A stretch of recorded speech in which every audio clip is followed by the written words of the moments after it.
Oh, baby. It is I think we are live, I believe. I think. I have to hit go live on the gram. Okay. On the gram. We see this. We need our social media manager in here. I need my teenage daughter to get in here. Ella, tap it. Gram that. Come teach me how to gram. Okay, we have two viewers now. All right. Oh, it's shout out to the Lozier. West Side, what's up, Lozier? I know you were in there. West Side getting dirty. Probably Attorney Pete. Get some.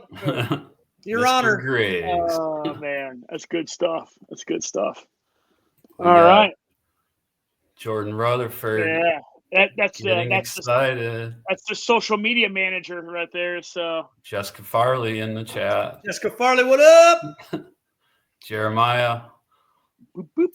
I like that one. Look at her. She's getting all fancy with the little emojis. I feel like this is a lot of nepatism. Yeah. Yeah. Hey, if we didn't have family support, we might not have much support. Yes, there we go. Right. Joff. Hey, Joff's in here. What's up? What up, Playa? We have awesome. we do have a very important question coming in hot and early right off the rip. I feel like this needs all the attention. We got a really important question that we need to address.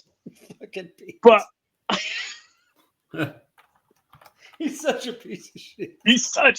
Oh my God. The part that I love the most is I live a block and a half from him and I can hear him laughing. You know that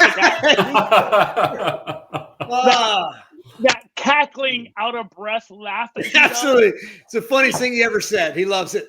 Yeah, he's he's all the way leaned back in this giant chair, just dying, just hey Pete, right now. Pete, I know you're listening. Roots has COVID. I just want you to know that. Oh man. Dominating there. Settle down, Chuff. Easy. Chuff, I just told you which way to go at Derby like a month ago, and you finally The French have been dominating though. The overseas I finally got him races. off the flat sadness at Derby, and I got him to the trail side. All right, get some climbing. That's right. All right. Okay, well, welcome everyone. This is our first live episode, and thanks Chaz for coming on to dive into some Western States lottery statistics. Talk about how we'll never get in unless we're like 65 years old and it's gross. And gross. A gazillion tickets. But one thing we left off with on our last episode 2 weeks ago, because we were off last week for the Thanksgiving holiday, which I hope everybody had a great Thanksgiving, is that Johnny was getting his new pair of Flux footwear shoes. Yeah. And he got them, I think, the day after we recorded, maybe? Yeah, maybe like the day after, yeah. And he posted some cryptic stuff on Instagram. And on the Strava group, Ultrarunning News Network Strava group, which if any of you out there are on Strava, we have a group. Go ahead and join it. That's you, Chaz. But anyways, so he said he was going for a run, and everybody wanted to know what his thoughts were. Yeah. And now I hope we're going to get those thoughts. Here we go. I did post this one thought. In the Strava channel. For the folks who are still actively in the thingamabobby, right? The chat, and for you two, do you remember the old school Adidas slides that had like the little like rubber nodule things on the bottom of them? Remember those? Everybody in high school wore those in the shower. Yes. Right. Everybody. And then you slip and bust your ass and roll your ankle, right?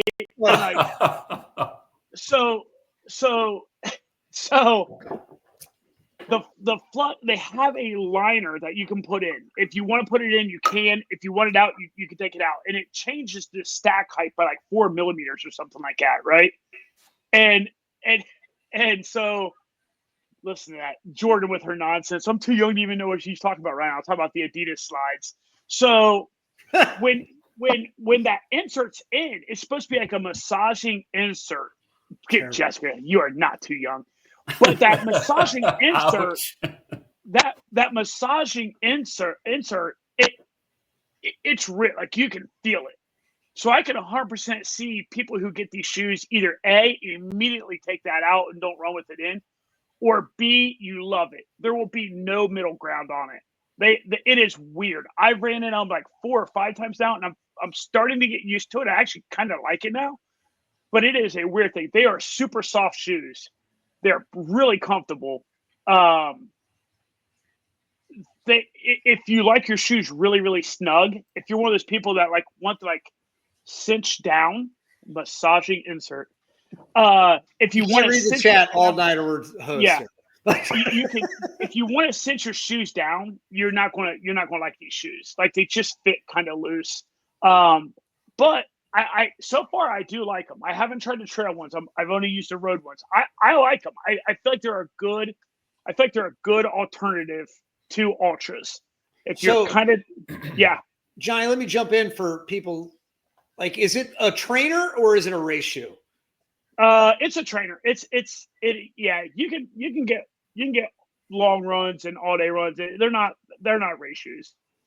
There you go. So they have the Adapt Runner, which is the road version that you got, right, yeah. John? Yep. Okay. Yep. And then they have the road version of waterproof, and then they have the Adapt Trail Runner. Yeah. This is the trail shoe. And I do plan on getting the trail when I get back onto trails. I do plan on trying those out. If you go back to the road one and you flip over and you look at the soles, there is 0 tread on those dudes. So I ran like one of the days I ran, it was just a little wet outside on the blacktop on like bike path. Those bad dudes, you might as well have been on ice. There is 0 tread, 0 traction on those things. So they fit like a sock on the upper. So it kind of looks like a sock. Yeah, it is funny because like one of the things they try to claim, one of their claims to fame is that it has like a cuff around your foot, so no more debris gets in your shoe. Yeah, that ain't happening. Yeah. It does fit stuck. It is all one piece. Like that whole upper's one piece. There's no tongue. There's no nothing. So that is kind of cool. It's one giant upper. But you're not the Flux. That's a good one. They are not as snug as what I think they want them to be. Like debris can still definitely get in there. So I just shot into during all my injury nonsense. I got into those ASIC Nimbus, which I know everybody knows about ASIC Nimbus, but it's that upper is incredible. And I feel like that's what they tried to do with this from just looking at it. Yeah. People that run with ASICs, it's that nice, soft, it's almost kind of wraps around your ankle. Mm-hmm.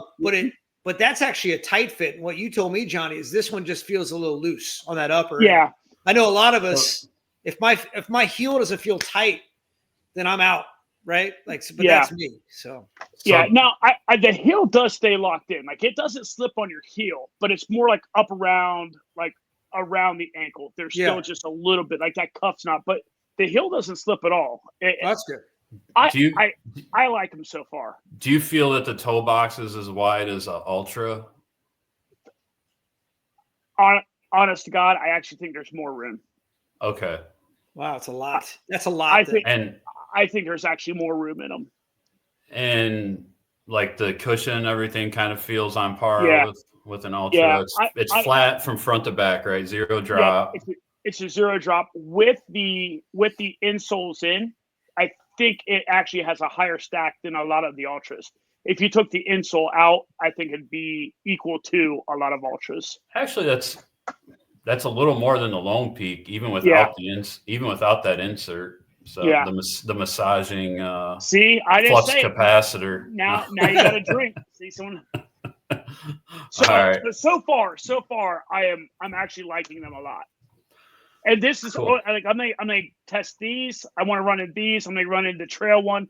The other thing I do want to get, if they have a 0 drop option, the other thing I want to get is that new one from Normal, the new one from Killian. Oh, New Normal and Normal. Yeah. I wanted that one. We'll get Cole to hook you up. Yeah, I mean, I give you my address. You can just ship something to me. Yeah. All right. Well, let's go over some race results and then we'll get into the lottery talk. So again, we're 2 weeks behind, so we're going back a week and a half, and the one race that we had talked about actually before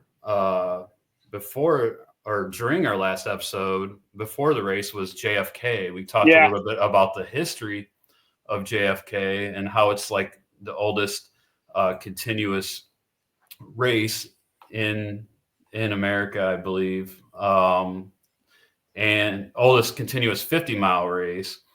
And it was kind of a historic year for JFK because both the men's and the women's course records went down. Got smoked. Rachel Drake crushed the women's record, and David Sinclair set the men's record.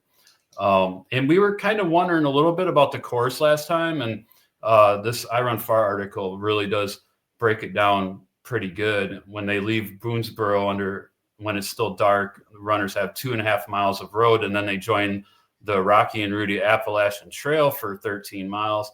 They emerge from the trail with the technical difficulties behind them, and then the course goes 26.2 miles along the C&O Canal towpath before taking country roads with a few rolling hills for the final 8 miles to the finish. So sounds like, the first 13 mile after you get off that road, the first 13 miles is technical, and then the rest of the race is pretty non-technical, but goes through Civil War battlefields. And so it sounds like it's a fun race. There was 1,120 finishers this year. Dude, that's a big 50-miler, man. Like, could you that starting line's got to be nuts. So it's bigger than Black Canyon, right? Like we've all been together at Black Canyon. We were like, God bless America. That's a lot of people. I think JFK's got that smoked. Like, yeah, that's a good point. See how many. So the other thing so while you look that up, the other thing that's really good, two thoughts kind of jump into my mind. One, if you have that many runners, like I feel like you need more time before you hit the trail to spread that kind of people out. Oh, like how does that not bottleneck super bad at that trail? So, Johnny, let me jump in and so it's like a marathon at that race. Is the elites are in that initial, they're in the front, and it's a dead ass sprint for 2 miles, dude. So if you're not in it to win it, and you're not in that first 2 miles, dude, shut her down. Enjoy your day. Yeah. Like if you don't get out in that lead pack of a couple hundred, which is an insane number, you're done. As soon as you hit the Appalachian Trail, it's like it's going to be a standstill. But I don't know if they do wave starts or not at JFK 50. They have to. No, I don't think so. Way. No, I don't think so, man. That's batshit crazy. Jamie, if you're on the internets, on the old interwebs, you can see starting line pictures, and it is bonkers time, dude. Like it's everybody's there. It's nuts. Go ahead. Oh, the other thing, we was talking about how it goes from the trail back to road again, right? That's that one video we was looking at on Instagram where Rachel Drake's coming off, changing out shoes and putting on those Nike Flies. She's like, oh hell, she's getting like crazy. That's when she's ready for the nice easy stuff. Like, shit's getting ready to get real. So 6:30 a.m. start, entire field. That's it. Like it's at the same time. There's a picture of it. 13-hour time limit. Yeah. There's a picture of it this year, man. And it's a massive humanity, man. Like, see that would work out well for me, because then when everybody takes off, I still got time to poop before the Yes, we know. 3 times or I still got time. I got time for all 3 poops before that race even really starts. I'm like, I'm good. Still pissed you didn't smoke a cigarette in Elite Corral at Black Canyon a couple years ago. Whatever, dude. That'd have been all time. Pete says, let's not talk about the start of Black Canyon. Yeah, let's not. Or the last 13 miles. Hey, only Ronnie and I were there for that last 13 miles. That was a lot of dry heaving, man. Golly. Yeah. I know Pete, Jamie, and I were cold and had no beers and no food. Does that make it feel any better? Oh, dude, man, freezing at that finish line. That was ridiculous. But yeah, so mass start. Oh, and I looked up for 2023 Black Canyon. There was 3 waves of 300. Yep. So So yeah, there's more people in the JFK 50 than the Black Canyon 100K. Now the Black Canyon races have additional race distances with people. So the amount of people overall at Black Canyon is probably greater than JFK 50. But for the one race, the main race, the big race, 1,200 people running that thing, dude. Yeah, you got to think the people coming off that race that are running that 50 mile. You have elite athletes running 5:40s and 6-minute miles off the rip. Where we're used to a 50 mile, like, hey, like watch these 8-minute milers go. No, not a JFK. That's a different world, man. Yeah, this is a very fast race, and it's known to draw, a lot of the fast runners. Rachel Drake's had a pretty good year this year. She got first at Black Canyon, 100K. What'd she do that in, Jamie? 8 hours and 47 minutes. Come on, she got first at the 30K at Cascade Locks. She got first at Tillamook Burn 50 miler, and she got 8th at Western States, and then 4th at the Mammoth Trail Fest 26K. So, so she's in Western States this year because of the top 10. Top 8. Yeah, top 10. Top 10. So looks like she took the lead right from the gun, and looks like she just blew it up.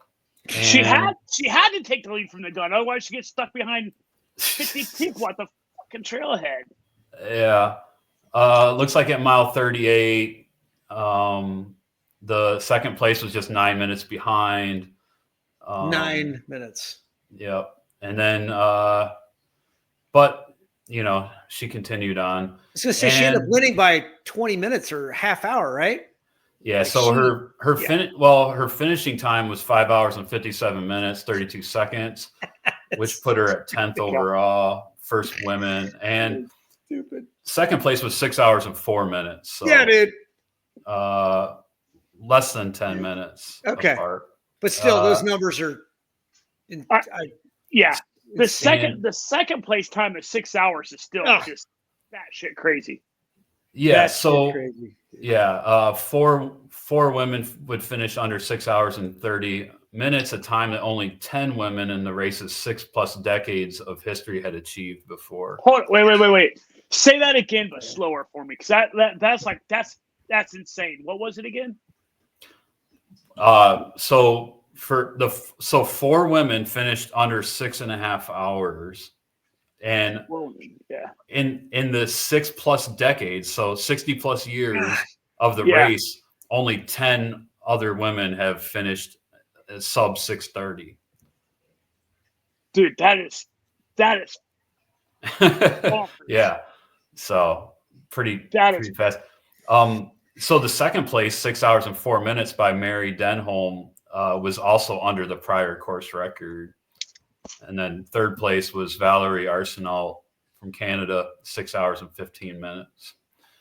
And in the men's race, there was some speedsters there. Matt Seidel from Bay Area was there, Eli Hemming, and then David Sinclair, who ended up winning. And actually, Eli Hemming won OCC at UTMB, and Sinclair won the Speed Goat 50K. But Sinclair pulled away from the pack, and he ended up winning in 5 hours and 8 minutes, which, as we mentioned, is a record. Is the men's record. I got no words for that. Yeah, that's 50 miles, by the way. Dude, I don't know. 5 hours and 27 minutes. Ryan Sullivan came in second, and Matt Seidel, Bay Area speedster, 5 hours and 29 minutes. Yeah, so I don't think he beat the record by too much. Let's see. Is he going to Western States this year? 10 minutes off the record. That is a great question. Let's see here. I bet he I'm sure. I bet he is. JFK is a precursor to top 10s at Western States, right? Like it's not a golden ticket race. No. I'm saying, but a lot of the people hit JFK and kind of show what they can do, and then show up their Olympic Valley and like do some things for sure. Oh, I might be on the wrong David Sinclair. This guy has like a 66% ultra sign up rate. Sorry, David Sinclair, that I'm pulling up right now. Some David Sinclair just got absolutely punked. Like look at this bum. Like I don't know. I think that's the only David Sinclair, unless I'm spelling the name. Oh, you know what? Sometimes you got to scroll down. Okay, here we go. Oh, 98.16 ranking on ultra sign up. Just a little bit of a different score. Yeah. He got second at the Silver State 50K, 12th at Broken Arrow Vertical K, first at Broken Arrow Sky Race 46K. First at Vulcan Fury Trail Race half marathon. So no, he's not signed up for Western States, so he'll have to run he'll either have to get in. Gotta get in this weekend. But he didn't run. He didn't run a qualifier, so he's gonna have to get in through a golden ticket race. Oh yeah, because JFK's not. It's or a sponsorship, 50 mile. Yeah, or a sponsor. Yeah. Yeah. Chaz won his age group at Burning River back 50. That's right. No big deal. So many stairs. Hashtag so many stairs. We are in the presence of speed. Oh, folks. man. It's just going to be all day roasting from Pete and talking shit. Oh, man. On your left, Pete. On your left. Jessica's thanking us for talking about the women, and it's much deserved. So, all right. So that was JFK 50.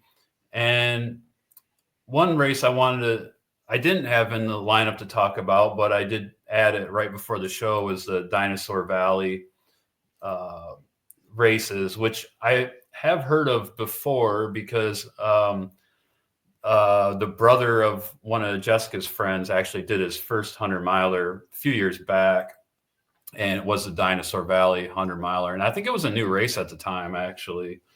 But they have a 50K, 100K, and 100 miles in Glen Rose, Texas. It's like a multiple loop course. I think it's a 10 mile loops maybe. But the reason I want to talk about it is because, speaking of women runners, Amy Jacobs set the new course record there for the 100-miler, and not only the course record for the women, but also for the men, the overall course records. Damn. For men and women. 19 hours and 40 minutes, and she won. And Mark Wooten was first for the men, 20 hours and 52 for the 100 mile. And the 100K, and it says you can drop down to the 100 mile participants also record a 100K time at the 100K mark. So she won the 100K as well, which is kind of weird. You won the 100K and the 100 miler. That's weird. I don't know. Bullshit. But weird. Anyways, it was 11 hours and 1 minute and a new record, female record. And Brad Texler was first place male, 11 hours 14. And the 50K, Katie Barber, 6 hours. She took the overall win. And Ian Boast 6 hours 30 for the men. Could you imagine running the 100K and trying to win the 100K, but you get beat by someone running a 100-miler? Yeah, dude, that doesn't make any sense at all. Dude, that is some weak sauce, bro. Yeah, like you're like listen, like you just got beat by someone that's ready to run up 40 extra miles in your ass. Like what? Why were you like? Come on. That's like winning your age group at Burning River, right, Pete? I mean, goddamn, man. I mean, that's it's almost like crossing the finishing line after the time is gone, and they still give you a buckle. Oh, that's ugly too. When other people went back just to get a double buckle from that place. No shade thrown at them. I love them. You be nice. I know. I actually feel a little dirty for throwing shade at them. I do too. I love them, but that's let's not get there. Next race is the Ultra Trail Cape Town, and this is a late season. They have 100-mile, 100K. They have a few different distances, and this race always seems to draw a bunch of talent every year. I know Courtney DeWalter ran it a couple years ago. I think Walmsley ran it a couple years ago. For sure. It's pretty talked about race. And okay, here we go. I'll share this tab. And this is in Cape Town, South Africa. And looks like a pretty cool course from everything I've seen. But and the 100K is the featured race. And defending men's champion Dmitry Matiev from Russia, Miguel Arsenio from Portugal, and Thibodeau Javier. Joff's probably yelling at me right now from France. Joff's super salty. I totally messed up the name, but took out the men's race at front, reaching the checkpoint. Signal Hill, 12K into the race together, and a minute ahead of chasing American duo Michelino Sansiri and Richard Lockwood. Butchering. I know. If any of these people are listening, which they're probably not, feel free to yell at me. But anyways, Hugo Deck from France ended up pulling out the 100K men's win, 10 hours and 31. Miguel Arsenio, Portugal, 10:45. Used to it. My favorite is Côte d'Azur, and I can't. He told me how to pronounce it, and I already forgot. So,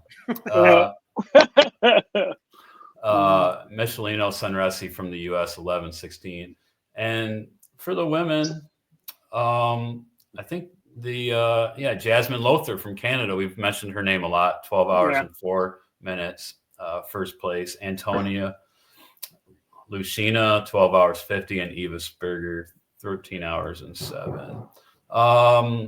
Another race is the Fat Ox, which is in Buckeye, Arizona, Phoenix area, I believe. And this was the USATF 24-hour national championship. And there was a bunch of other timed events too, but this was like the main one. Prize money involved and everything. But Philip Sebastini, he won 1 hour, 144 miles, 142.3 miles in the 24-hour. And Janelle Stark, 137.4, first place female. So congrats to them for winning the USATF national championships. So that puts them on the 24-hour team? That I think that would probably be true. Yes. Right here. Would automatically qualify for the 2025 USATF 24-hour team. Yeah, good nice. call, Chaz. Thanks for pointing that out. Yeah, man. Okay. Did you see who was winning that race for a really long time? Sage Canaday. Yeah. Sage Canaday was blowing it up. And then he dropped at mile 80. What was it? Like 82? 86 at 86. At 86 miles in. So Yeah, he went out way and- too strong. Well, him and DeGeorge, like him and a guy named DeGeorge went out and like we're just like tearing it down, like just throwing it down, like it wasn't a 24-hour race. Like, you know what I mean? Like it's like, oh, I can just get done with this race in like 18 hours because it's 100 miles. Like, no, fam, you're out there for the full 24 hours. Yep, that's right. That's right. Okay. Also, we have the Snowy Mountain, and this is a race in Australia. Did you guys know that there's mountains in Australia that have snow? I mean, I knew there. It's funny because I saw the name of this race. I was like, I obviously I knew there were mountains in Australia, but there's no. There's no way you can convince me that mountain actually has snow on it unless there's like photo. I actually need to see it in person. I'll just say Australia just wants to kill you. I don't need to see the snow. I'm good. No, yeah. Good. Everything there just wants to kill you. Just wants to kill you. Right there it is. I don't know if you saw that picture. That's it's so weird, man, because that's not Australia, right? Like that doesn't make any sense.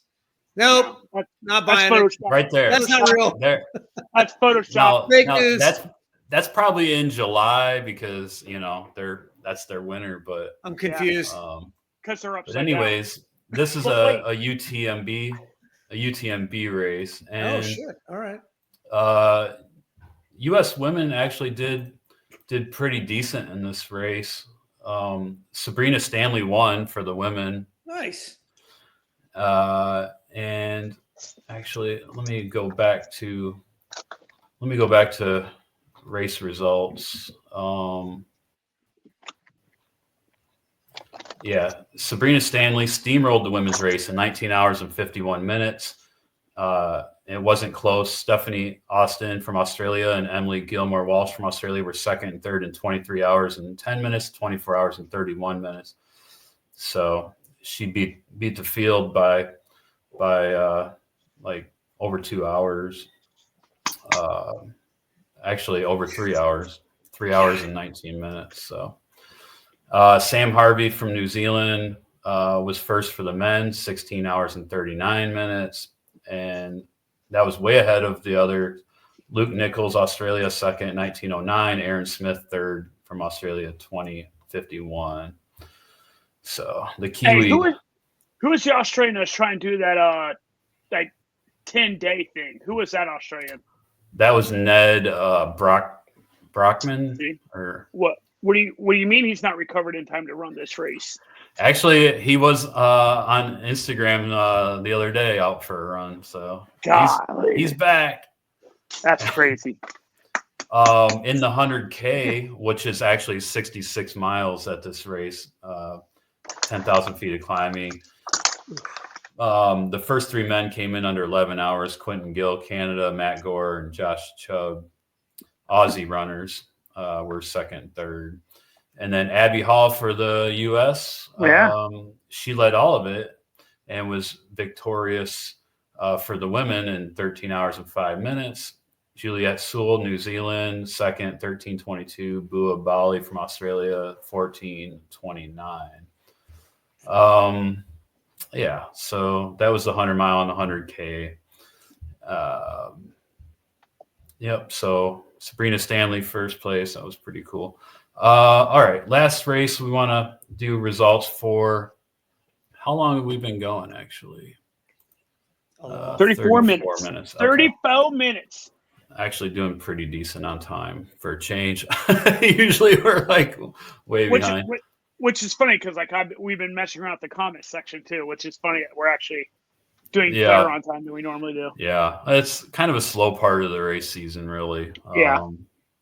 But the one classic that's been going on for how long? 41 years. The Quad Dipsea. Okay. So the Dipsea race is the oldest trail race in America. And that, I can't remember, that takes place in like June or something. Jamie, can I interrupt real quick? Yes, please. We got to run a part of this, right? When I came out? We ran, yes, we did run like a 3-mile section of the Dipsea Trail. Close enough. I ran to Quad Dipsea. Nice. Okay. From Cardiac. You remember that Cardiac? At the top. I of the just Ben remember Johnson a section where you're like, man, this is where the Quad Dipsea is, and I remember we were on that just for a minute. Yeah, that was day one. If I'm not in the headlands there, right? Is where we were at. No, actually, that was on our big run at Mount Tam. You're right. Yeah. So remember, we had to cut it a little short because I was sick. Yeah. I do. Yes. And we did the Ben Johnson climb, and then we were up on Cardiac, and I'm like, we can just take the Dipsea Trail right back to Stinson Beach. That's right, miles. Man. So we got beers, and everything was fine. That's right. Yeah. So anyway, Dipsea is one crossing of, so Dipsea Trail goes from Mill Valley to Stinson Beach, and it's about a little, like just over 7 miles, and it has like 2,300 feet of climbing.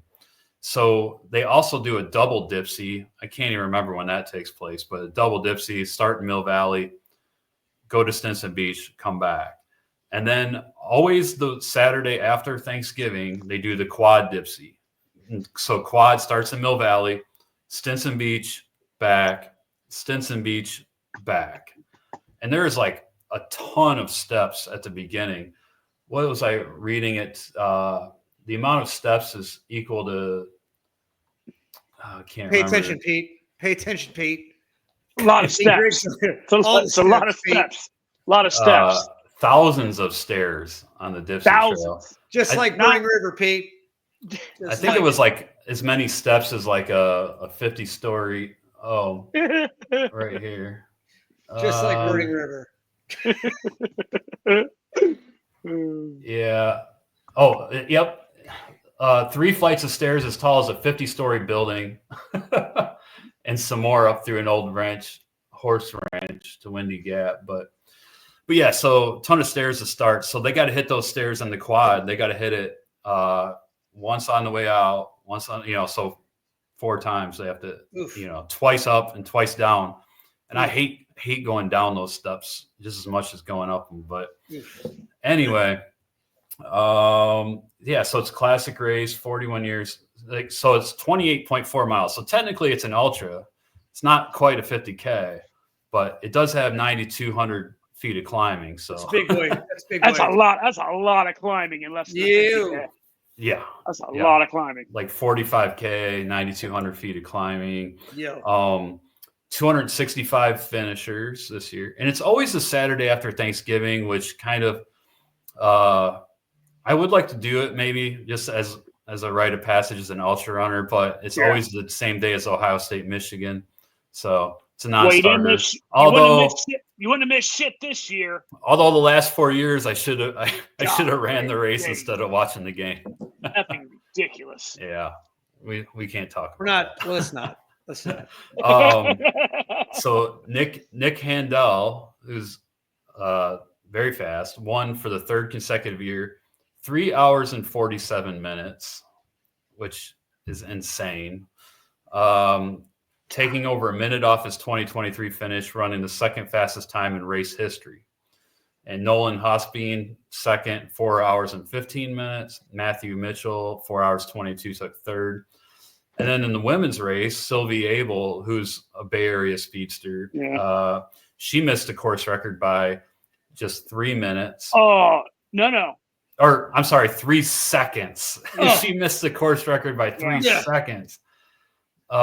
Finishing in 4 hours and 38 minutes and 6th overall. Ruby Lindquist, 2nd, 4:51 for the women, and Zuzana Trenkova, 3rd, rounding out the podium, 4 hours and 53. And the wild thing is, think about where you make up 3 seconds. Like she missed it by 3 seconds. Like where do you that's not even something that you're like, oh, if I wouldn't have done this, like what? Yeah. Like, what would you not have done that would have made up 3 seconds? Like that's crazy. Yeah. I mean, it's like going to the bathroom once, or just like grabbing a, cookie. It's crazy. Dude, don't make any sense. But that's Sylvie right there crossing the finish line. Yeah, it starts and finishes in Old Mill Park, which is right in downtown Mill Valley, in the redwoods there, and it just goes up all those stairs. Yeah, so that's Quad Dipsea. And I also wanted to mention that Camille Herron, she did the Soochow Track Invitational in Taipei. She did the 24-hour race, and not only did she win the 24-hour, she also broke her own 24-hour American track record, and she got 163.42 miles in the 24 hours. That's 8:49 miles, 8-minute 49-second miles for 24 hours. That alone, that I'm gonna give Chaz the boost that he needs to do something I know he wants to do. That alone, what you just said is enough to make you just like, why the F does she have to do the bullshit that she does? Right. Like why do you need to be the way you are? Like, you said that so perfectly. Like, you're an elite. Really, you're elite. Yeah. You're a top 3 in the world. So why do you have to shut the fuck up?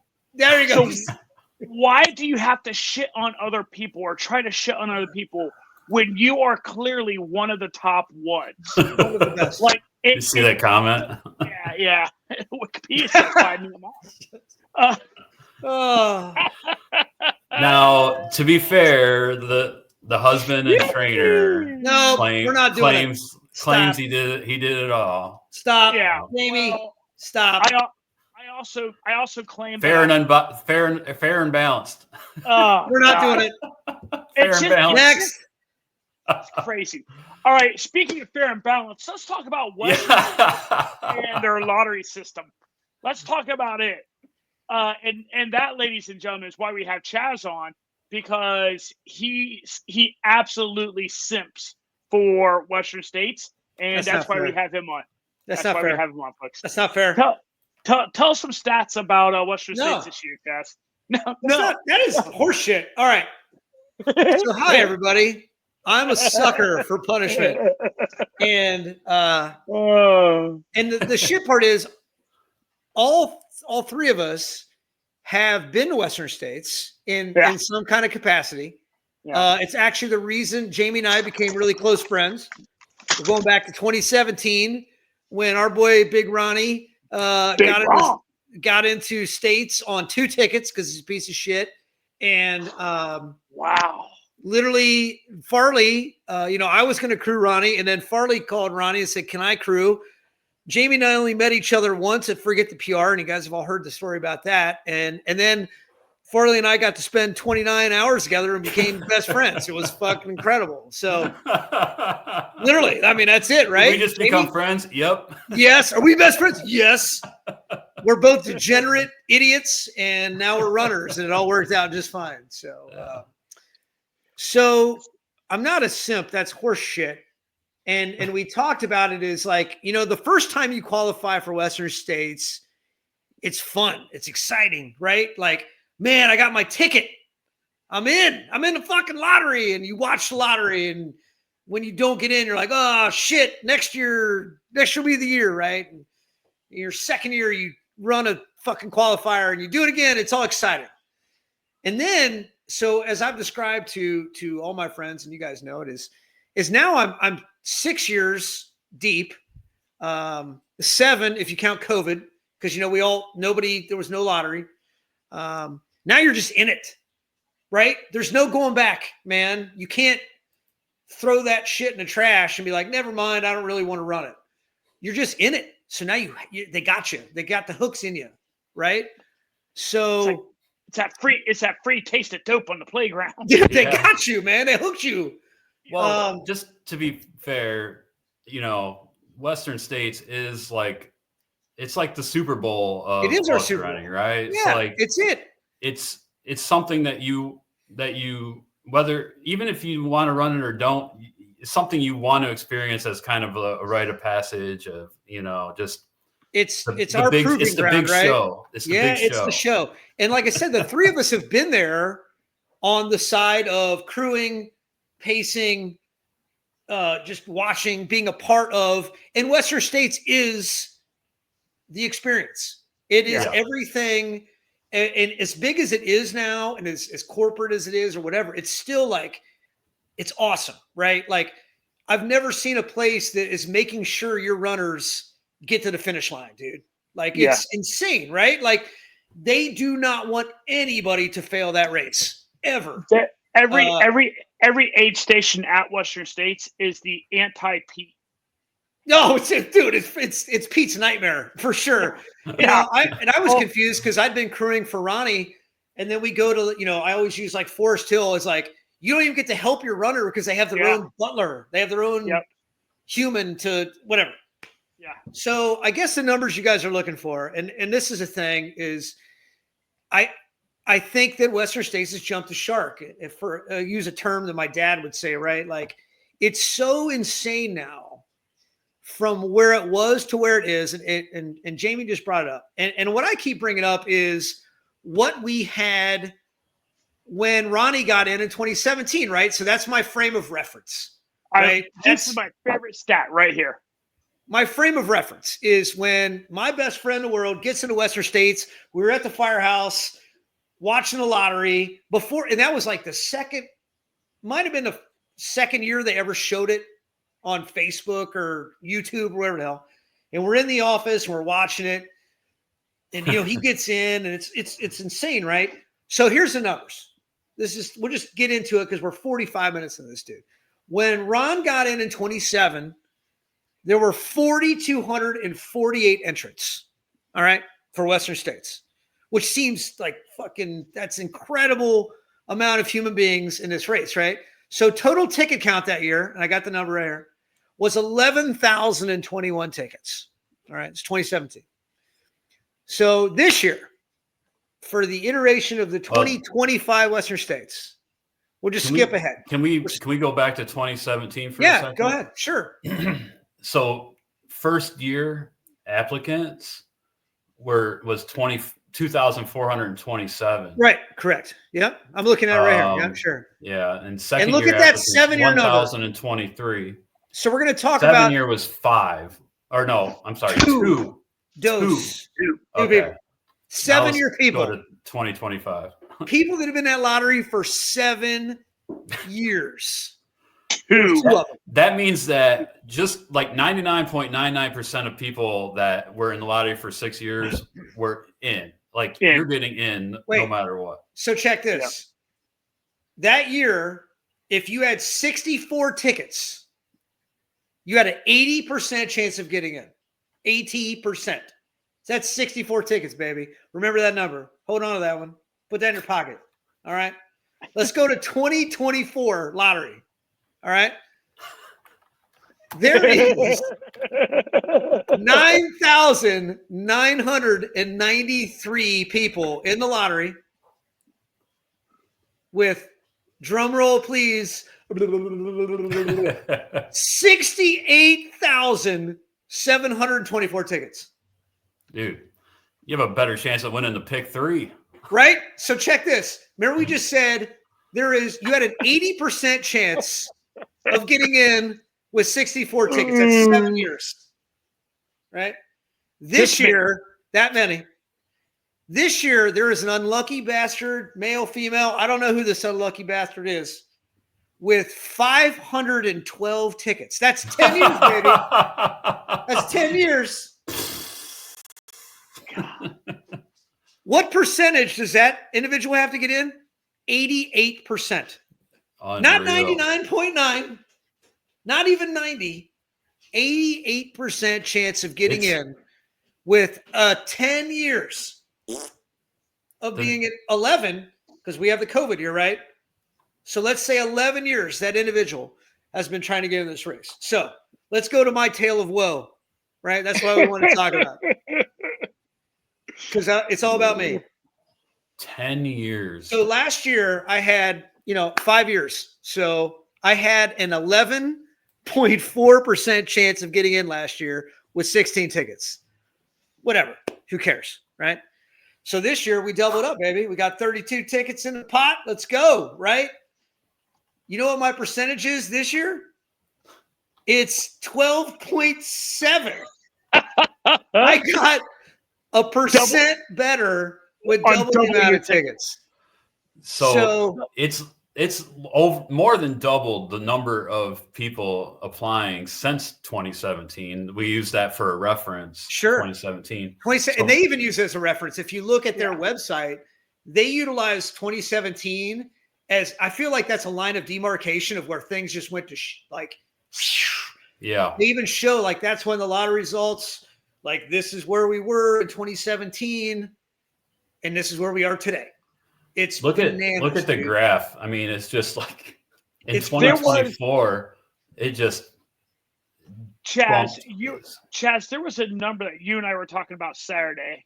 Sure. That was something about like the total number of people when Ronnie got in, the total number of applicants when Ronnie got in is what it was something like that number was less than the number there is. What the number you're looking for is, because like I said, it revolves around me, right? Yeah, it's all about Chaz. It's all about Chaz today. So in 2017, the total ticket count, like I told you guys earlier, was 11,000 and some change, right? Total ticket count. Total, baby. Right now, as a 32 ticket holder, 6-year guy, there is 10,000. Oh, I'm sorry. Yeah. So when Ronnie got in, there was 11,021 total tickets. All right. And for all people. Correct. All right. 11,000. Let's just call it 11,000. Nice round 11K. This year, there is 10,700 tickets for just 6-year people. So the total tickets equal the 6-year tickets, essentially. Yes. Plus or minus a couple hundred. Yeah, that's right. Yeah. Where 6 years used to be a guaranteed. Damn near guaranteed. Damn near guaranteed. Yes. Now I have a 12% chance of getting in a race. It is bonkers. It makes so here's the question, guys, and while we're on a podcast. And wait, Johnny, we're on a podcast? And Jamie, I thought we were having a friendly meeting. We've all had these discussions, right? What's the answer, man? Like so I'm all about like, they stopped punishing women for getting pregnant because that was horse shit. Like they got pregnant during the year and they had to drop out. They're like, sorry, pound sand, you're out. Well, they made that right. Like, hey man, you get a pregnant deferral. Nice. So then they turned into like, you don't have to qualify every year anymore. Because when all of us first started to get in, right? So when I ran my first qualifier in 2018, Mohican 100, I had to run a race in 2019 to keep my tickets in, to get double tickets. Now you can name a race, a qualifier, one time and just run it. Stop. You stop. I know where you're going. Yeah. But the point is, Pete's laughing because he knows where we're going with this. Yeah. But the point is, like, now there's like, you don't have to qualify. You get one qualifier, you just run that ticket. You just run it. So let me you can't get in the lottery though unless you run a qualifier that year. No, you save your tickets. Your tickets last. No, you're right. So Jamie's right, Johnny. But you don't lose your tickets anymore. You don't lose tickets anymore. Right. Like, yeah. You can take a 3-year break. You can take a 3-year break from qualifiers and then run a qualifier and then jump in where you left off. And then your tickets. Whoa. So I could. Okay. So I have like Mohican. I have. Yes. River. Yeah. I have. Your Mohican does. Oh yeah. I don't think they were letting you roll over when you did Mohican. Not when he did Mohican. It wasn't until like 2019 or 2021. 21? Yeah. 2020, 2021. Yeah. Yeah. Okay, so I'm too old for all this shit anyways. Arthur Anderson just made another good point. There are so many Western States qualifiers. So, and there's only, what is it, like 250 spots for lottery applicants? There's 375 for lottery applicants now, right? And they have, or is it that many? No, I thought that's like there's total. 275. I think you're right. I think they have 100 spots for like sponsored individuals, but I think that's not even the point. I think the point is what Anderson, and I don't know him, unfortunately. The point is, I like where his head is at. I think, and I've been saying this even when I was first, second, third year qualifying. Man, there has to be like, because if you guys look at the numbers, and I'm not trying to shit on people that ran their first 100, because we all ran our first 100, and we all ran our second 100, and we all ran our third 100, right? But what, and you know, Ronnie and I talk a lot about, if you look at the DNF numbers from one ticket holders, it's an insane percentage. Like if you get in the Western States with a single ticket, the chance of you DNFing that race is like over 70% or some insane, I'm making that shit up. Please don't anybody hold a gun to my head. But it's an insane number of single ticket DNF. You know, the percentage of DNFing is extremely high. Because they can get in on 100K. And that's okay.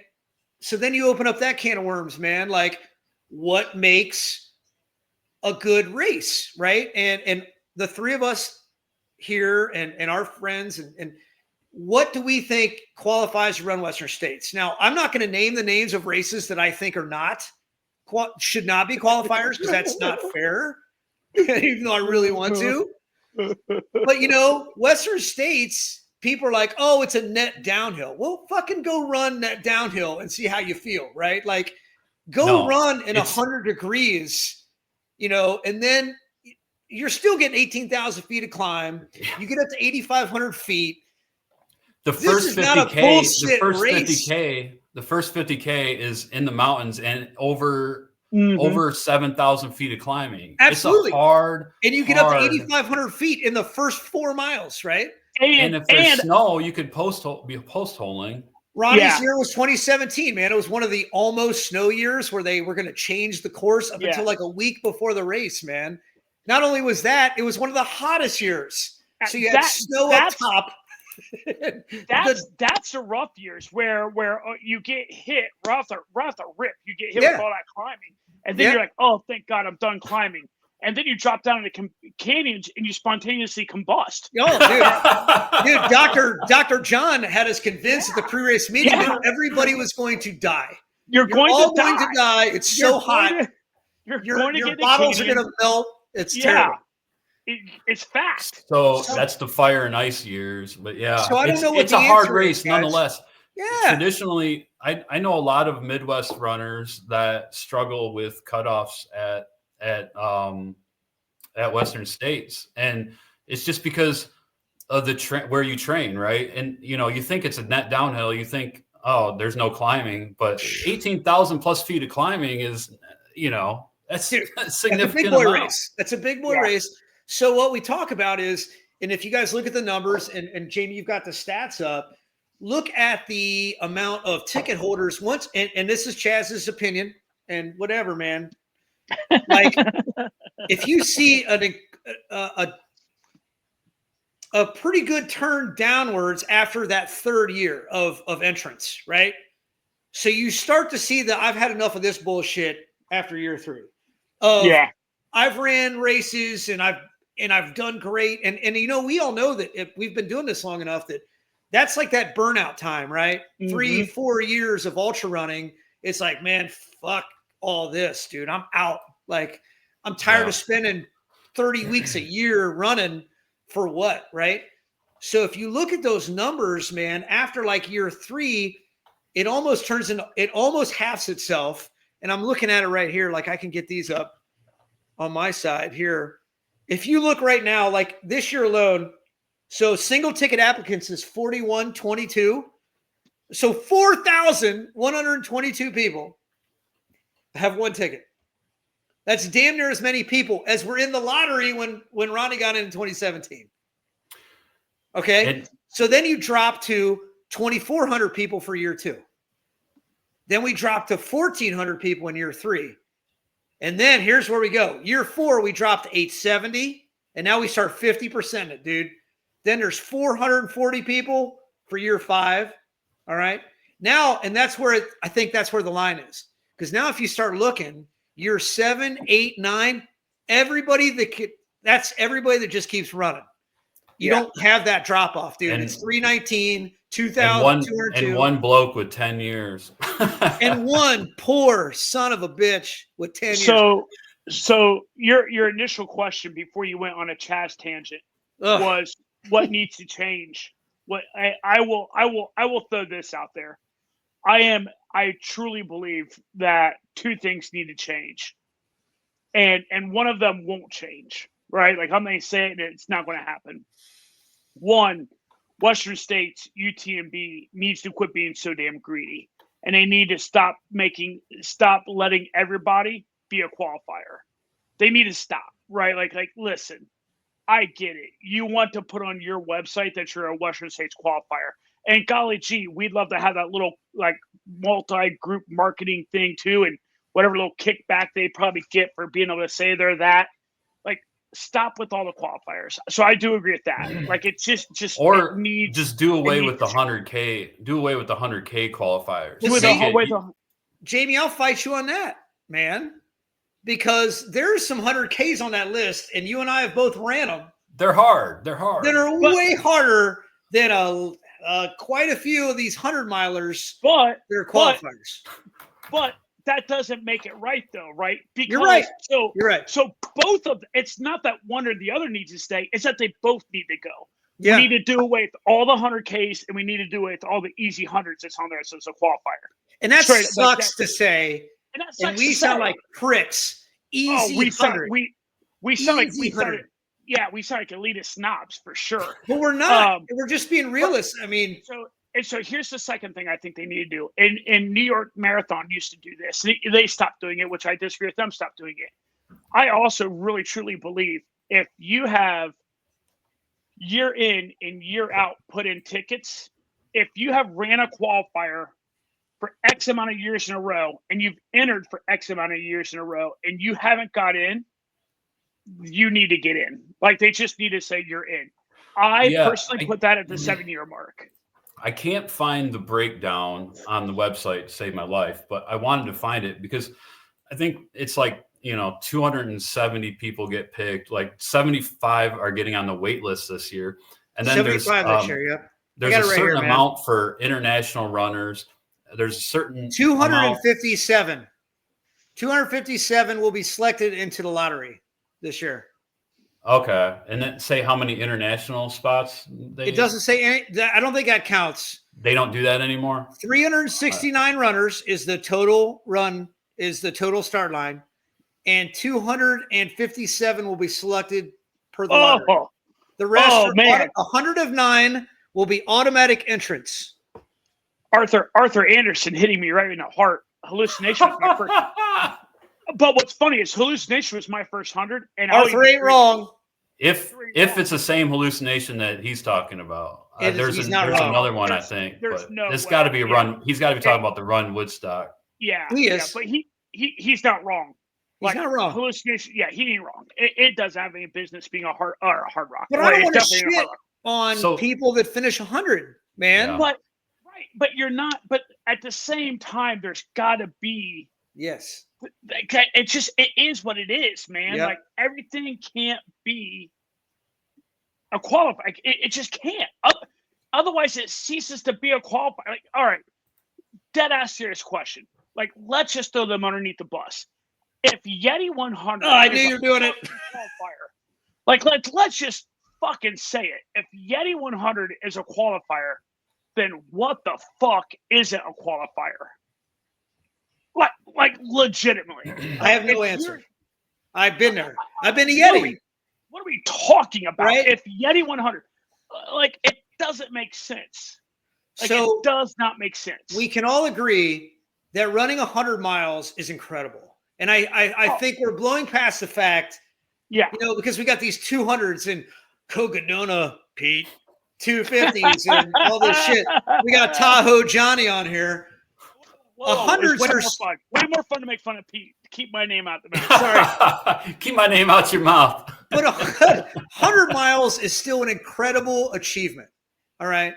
But once again, I can't go run. You know what?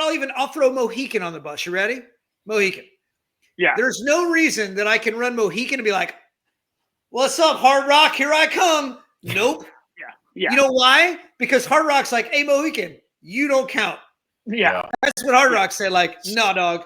I ain't playing that mess. I do want to get to Hard Rock since these lotteries are coming up Saturday, by the way, for those of you who don't have a clue what we're talking about. We've yelled Western States 100 and Hard Rock 100 lotteries are on this Saturday morning. So let's yell about Hard Rock for a little bit. We've yelled about Western States. Well, one thing I want to just say for anybody that listens that doesn't understand how you get tickets, it's like you run a qualifying race, and the first year you run it, you get 1 ticket. The second year you run a qualifier, you get 2 tickets. Third year you get 4 tickets, and then it just doubles every year. So 8, 16, 32, 64, and so on. Before we jump to Hard Rock, because I do want to get clarification on something, because I still am a little bit confused about something. I run a qualifier in 2024, right? Yep. I get my ticket. I do not run a qualifier in 2025. Correct. Do you get in the lottery though? So it's not about, it's as long as you have to get in the lottery for your ticket to start adding up. So I can run a race. I can run a race in 2023. And then as long as I go 24, 25, 26 in the lotteries, as long as I keep hitting lotteries, I still have my ticket count, right? You don't lose your tickets. You don't lose. But you can't get in the lottery unless you run a qualifier that year. All right. So I can't. But you don't lose your ticket count. Okay. So in the past you did lose your ticket count. Okay. So I have 1 ticket in 2023. I don't run shit. 2025 I run another race. I still have. I immediately you get 2. Yep. There you go. I got you. That also sucks because it does suck. It used to sucks. Like now. But I kind of like that because I missed a year. Like I ran Kodiak that one year, and it wasn't a Western States, which is horseshit horseshit. qualifier. So I couldn't get in the lottery, and I lost all my tickets. Yeah, well, but that's horseshit, and that's a perfect example. Baby? You should have took your ass out to Virginia and ran yourself a Yeti. That's right. Stupid ass you running a hard race. And once again, we look at Pete ran when we were up in South Dakota. Yeah. That race is 17,000 feet of gain. Incredible. Nope, not a qualifier. Yeah. It's insane, dude. It's madness. Yeah. But then you can go run other races in other places that are 2,000 feet of gain over 100 miles. Like, come on in. There's your ticket. Like, that's crazy times. Crazy. Bring your glitter in your tutu and come on in. And before we keep going to Hard Rock, I will say this. We go back to that 100K. You guys know how I feel about some of these 100Ks because some of these 100Ks we've all ran are some of the hardest races in the country. But once again, and I just talked to Ron about this on the phone today. I don't, take 100K and shit can it. Like it's 100 miles, dude. Yeah. 100 miles with this much gain. And that's where we're at. There's got to be a line of demarcation, right? There's got to be a line in the sand. There's got to be a definitive, maybe it's it, right? Like 100 miles or more with at least this much gain, 13,000 feet of gain, right? Whatever. Yeah, make a number. No one gives a shit about your Beaverhead 100K. Actually, Jessica's cousin Claire signed up for Beaverhead this coming year. And actually, that race, I saw a picture of Pete sitting. I was like, fuck that. Well, and once again, you guys know how I feel about World's End. Dude, that's one of the hardest races I've ever ran. It's the hardest race I've ever ran. It's taken your soul twice.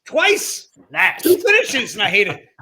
But, I still, if they said that's not a qualifier tomorrow, I'd be like, all right, fair enough. It's not 100 miles. Yeah.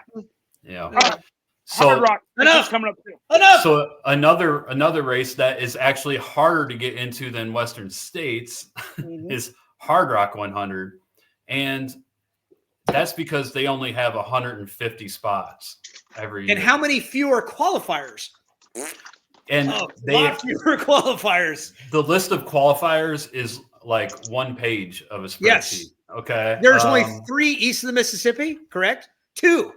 Grindstone, Cruel Jewel. Grindstone is no longer. This was Oh, the that's last right. year. Grindstone's out. This Yep. It's this was the last year. There's only 2 left. It's Cruel Jewel and North Carolina. Yes. Hellbender, I believe. Hellbender. That's it. Hellbender Yeah. and Cruel Jewel. So 2 races east of the Mississippi River will get you a qualifier. Yeah. So here's the list. And there's a lot of international races on here too, right? So in the US, you have Cruel Jewel and Hellbender, both in May. So both anything east of the Mississippi is both in May. Yep. Right. And that's it. And then you're done. Then you have Bighorn in June, Tahoe 200 in June. Oh, I know a guy. And then you have High Lonesome in July. Oh, Cascade Crest, which that's up in Washington, and that's no joke of a race either. Yeah. I'm only listing the North America races. Jamie, there's not one race on this list that you can go, that's an easy one. There's not one. There's not one race on this list. No. You'll be like, nice. Fat Dog, total ball buster. Yeah, there you go. How'd that work out for you? Yeah, I was one poop away from not finishing that race in 48 hours. I will tell you that.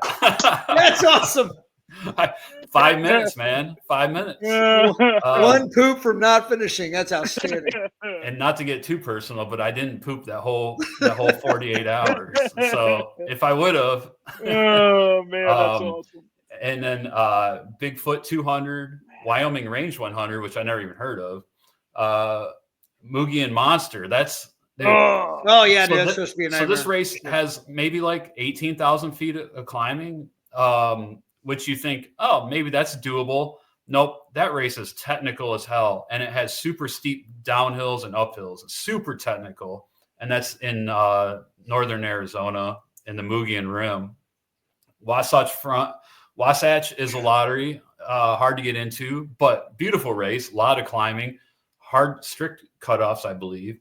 Bear 100, which I've done, that is in Logan, Utah, in the same mountain range, but just north. That's actually a pretty good one to do, Bear 100 for a qualifier. It's not easy by all means, but you do have 36 hours. What is the total gain of Hard Rock? 27? No, 33. Okay. Find me a race on there that has less than 15,000 feet of gain. Oh, yeah, there's none. There's none. Tahoe might be close. Point made. Yeah. Where for Western States, it's like, we don't have a race in Illinois. We got to make this a qualifier. We don't have a race in Michigan. But this is it, man. Look, right here. This is it. Page. That is a small list, and it's hard to get into a lot of these races. Yeah. So a lot of those races you have Run Rabbit Run actually is one that it'd be a good one to do for a qualifier too. A lot of those races you have to have a qualifier to get into those. Sure. Oh, you definitely do, because they're all most of them are mountain races. Yeah. They don't do anything that's not a mountain. You're right, race. Pete. How it is not. Yeah. Pete's bringing up Jigger Johnson, which that race does he make it's diabolical. It's insane, dude. So Hard Rock works the same as Western States. You get 1, 2, 4, 8. But the difference with Hard Rock is you only need one qualifier every 2 years. Mm-hmm. So, I ran Bear in 2021, and that was good for the lottery for the 2022 race and the lottery for the 2023 race. Then in 2023, I ran Fat Dog, and that was good for 2024 race and then 2025 race. So it does last 2 years. And in the off year, when you don't run a race, you still get the double the ticket count, right? So I have 1, 2, 4. I'll have 8 tickets this year. But the chances. Oh, and the other thing about the Hard Rock Lottery, they split it, right? They have a group of what's called nevers, and that's people that have never finished Hard Rock. Yeah. And then they have a group of the veterans, which it's easier to get in if you're the veteran. That means you've finished Hard Rock before. Yeah. And that's why all the people, you know, that you see getting in every year, the Currys and all these people, they've run it so many times. They have so many, you know, their ticket count is high. Well, then I don't understand, Jamie. Just quit fucking around and finish it already, and that way you can get in more often. Like, what are we doing? Yeah. What are we, Why well, you suck so what's much? the problem over here? You suck at your job. Why do you suck so much? My buddy Sean, who fake Ron, just said that heard Run Rabbit Run was easy. So yeah. Anyway, we've solved nothing. We've solved nothing. No. I'm pretty sure the Western States board's not gonna follow our advice. No, dude, no. They what? It's this will be uber unless you're into economics. It's diminishing return, right? Until they start seeing a diminishing return on it, they're like, "Fuck you! I'm gonna keep making all the money I can make, and I'm going to keep doing what I'm doing." Until they see a diminishing return, and people are like, "You know what? Fuck you guys." They're going to keep doing it, but they won't. And that's the problem. Because you got people like me that are so invested in it now, right? I'm 6 years deep. I can't not run a qualifier now. Yeah. Right? That's our mindset as ultra runners. Like, well, dude, it's one more aid station, dude. I got one more aid station to go, man. Yeah. I got one and we're getting older. We're getting older every year, right?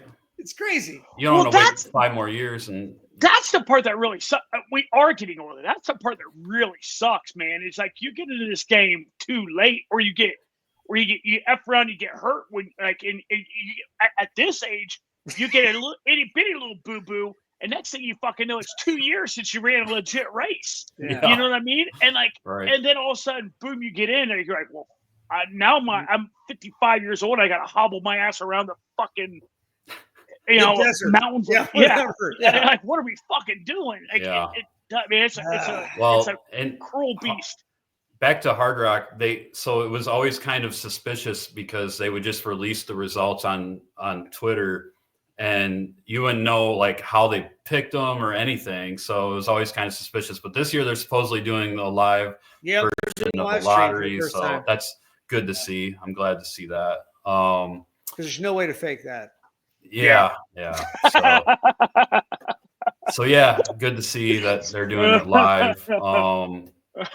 I'll say this: I wish everyone the best of luck this weekend. Yes, absolutely. I hope everybody gets in. May the lottery gods be on your side.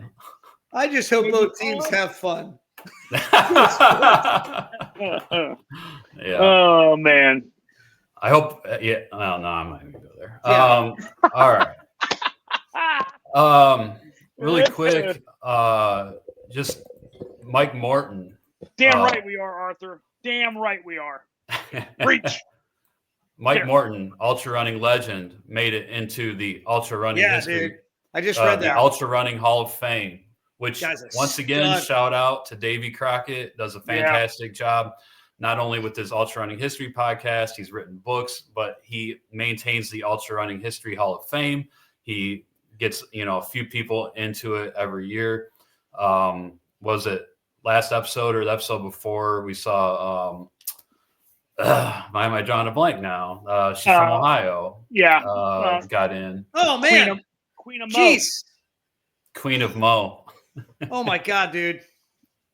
Well, we are the worst.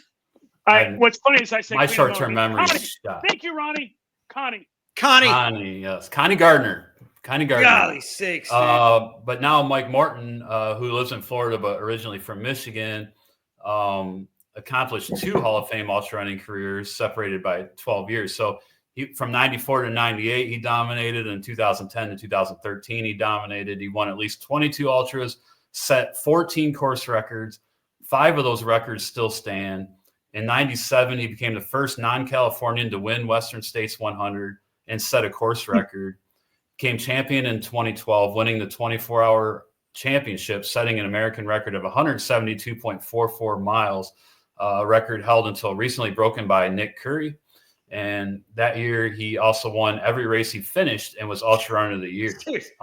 He did all this while serving in the military. All right. real fast. Hold on. Don't slide anymore right now. Okay. The picture it's up right now. If you look at it from a distance, no, the shirtless one. If you look at it from a distance right now, in that picture, he kind of, sort of, weirdly looks like it. And this is crazy to say, a skinny Ron, even right there. Nailed it. And it's some West Side shit. Black shorts, black socks, black shoes. That is some hilltop West Side shit if I've ever seen it in my life. That's a skinny Ron right there. Skinny Ron. With this West Side black on black on black. Respect that game. Yeah, he was a Navy diver, so that might make some sense if he has like strong lung capacity or something like Sweet that. taillights too.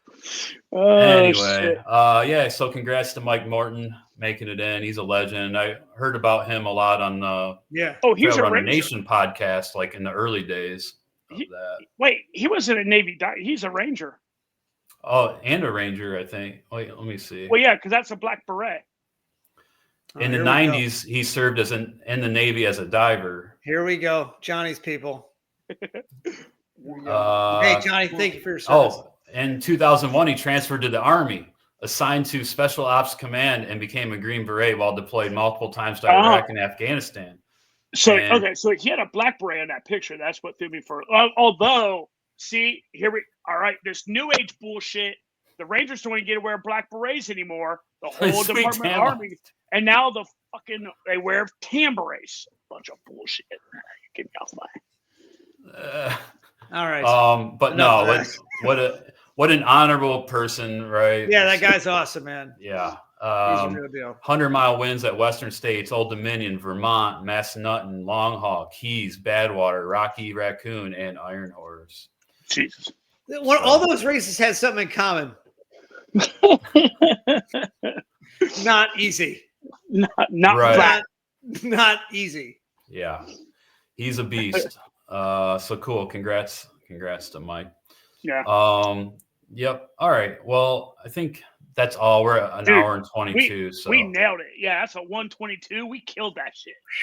Fun live stream. We might all have the problems with lotteries. It's awesome. Yeah. We might have to do this more often. And I was thinking, maybe we can even have some more. We can have up to like 10 guests, Johnny. So I think absolute shit show. I think we need to have a year-end blowout, and possibly maybe just talk about like the best of stuff that happened throughout the year.